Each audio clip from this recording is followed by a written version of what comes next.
The Isaiah Factor Uncensored starts right now. And welcome to the Factor Uncensored. Thank you for joining us tonight. The sovereign citizen movement isn't new, but it could be growing. It involves a group of people who don't buy the government is legitimate and that they can live independently of rules and laws that may be on the books. One woman tried to pull this off in court, and the judge, well, that judge simply wasn't having it. Let's take a look. Judge, well, this is a case of land rights, tribal law, and treaties. No, ma'am. No. And I would just like to say that I'm a tribal member, part of the Cash Box Trust Tribe. No, ma'am. Governments. No, ma'am. We're not doing that. And Joining us on the Factor Uncensored tonight to talk about this strange phenomenon that we're seeing across the country is Dr. Dietrich von Bietenfeld, political analyst. Dr. von Bietenfeld, when we take a look at this so-called sovereign citizen movement, where many instances we've seen the videos where people are stopped by police and they say they're sovereign citizen and they're from this tribe and they're moving across the country.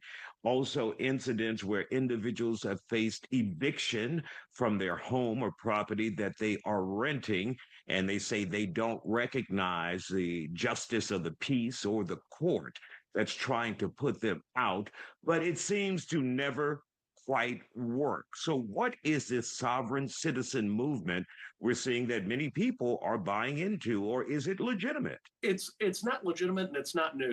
The challenge is that many of these individuals, particularly in this administration, are recognizing the possible loopholes with deep state ideas, with the conception that property taxes are unfair, and they're trying to create new exceptions to existing rules under the rule of law. So, of course, we've got a number of conspiracy theories. One is that if there is gold fringe on your U.S. flag, we're operating under an admiralty system, thereby maritime law, and thereby basically lawlessness. And of course, we know that's not true because we have United Nations conventions, we have laws that govern the international community. And so even if U.S. law did not apply outside of 3, 5, 10 miles outside of the U.S. borders, we would still have international and maritime laws that would apply. So in that sense, you never quite move past the idea that there is a rule of law in the international community. So these ideas are not new. At every point, there have been individuals trying to accept themselves from accepted conventions, but the reality is they won't work. And the old school idea is that anyone who represents themselves as a fool for a client. Now, when we see these individuals continuing this push, where are they getting this information that this could possibly work?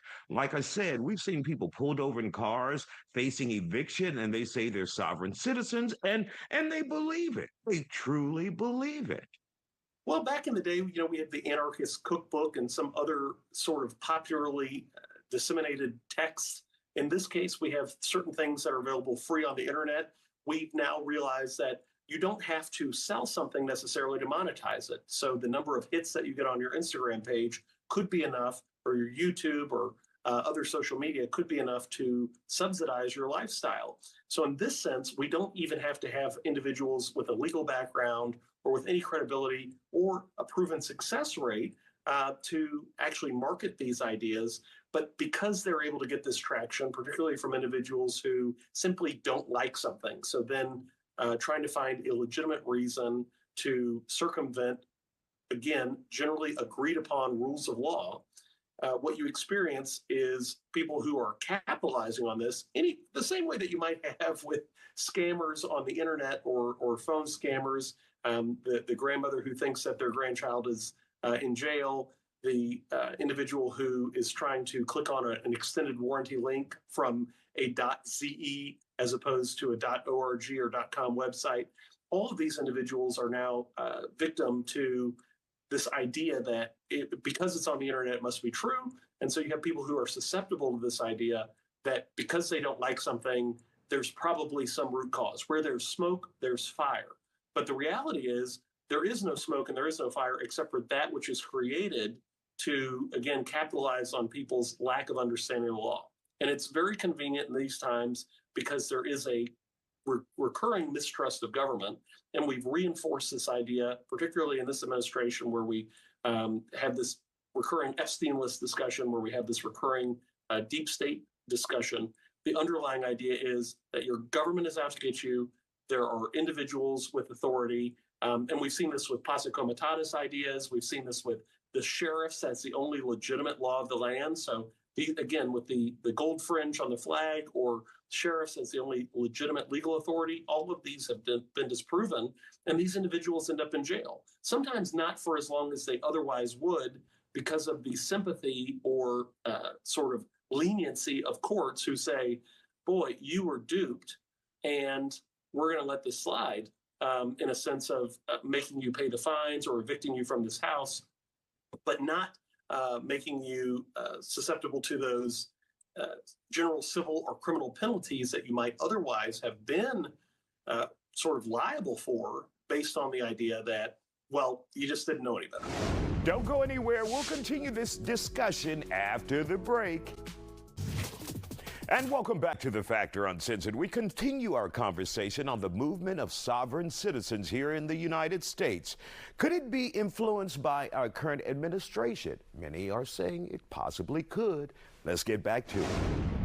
Now, for those who are seeing or who are believing this, and here's the thing, there was a time when many Donald Trump, our president, supporters felt disenfranchised before he was reelected again, and they felt like there was corruption, complete corruption in the federal government. But now that he has been reelected, we still see a growing number of individuals who are part of MAGA.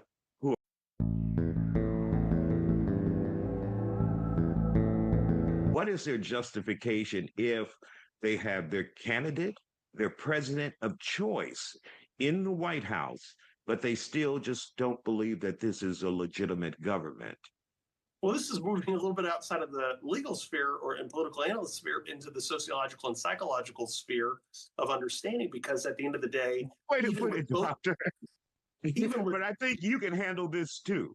I can do it because even with both houses of Congress, there is a certain pragmatic understanding that the president is insulated from facts based on advisors, and a reality that a lot of these individuals, whether you get rid of USAID, whether you get rid of the Corporation for Public Broadcasting, there are still entrenched bureaucrats who have 30 years of service and who outlast the elected officials whom they serve, and they serve those elected officials or special interests, in this case of the deep state or sovereign citizen theory, and they outlast the political officials, and they don't represent the people. And so the root cause of this, though, is a dissatisfaction with governance, and some of the same parallel ideas. Of course, many of these sovereign citizens would hate to hear it, but many of the challenges that they're experiencing, that they're upset about or disgruntled about, are the same things that maybe Gen Z individuals, who those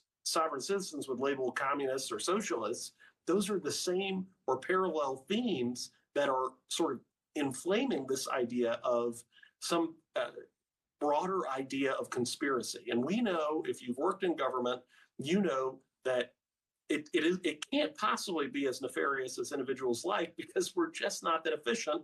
And most of us work in government so we can get done at 5 or 5:30 at the latest. So we're not burning the midnight oil to corrupt the system. No. And if the Illuminati is so elite, they don't have enough people to handle the phone lines for all the IRS complaint calls, for all the FDA or USDA phone calls that come in for Upton Sinclair's type conspiracy. So at the end of the day, there is basically a proven fallacy to these theories, but because people would like to circumvent the law, because they would like essentially a rules for thee and not for me society, which all of us in some sense do. Why wouldn't you want a larger slice of pie if it's available to you, or cake, depending on your dessert proclivities?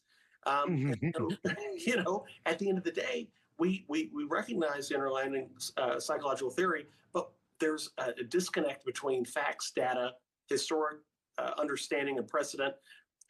As we move into the Alaskan negotiation theories of resolution and conflict, what about Sudetenland? right? So those of us who study history, those of us who study psychology, have a certain level of incredulity associated with what the government can do and what the real solutions are available for certain areas. But at the end of the day, these sovereign citizens are going to find themselves either in criminal or civil penalty areas or both, based on defiance of established norms and rule of law.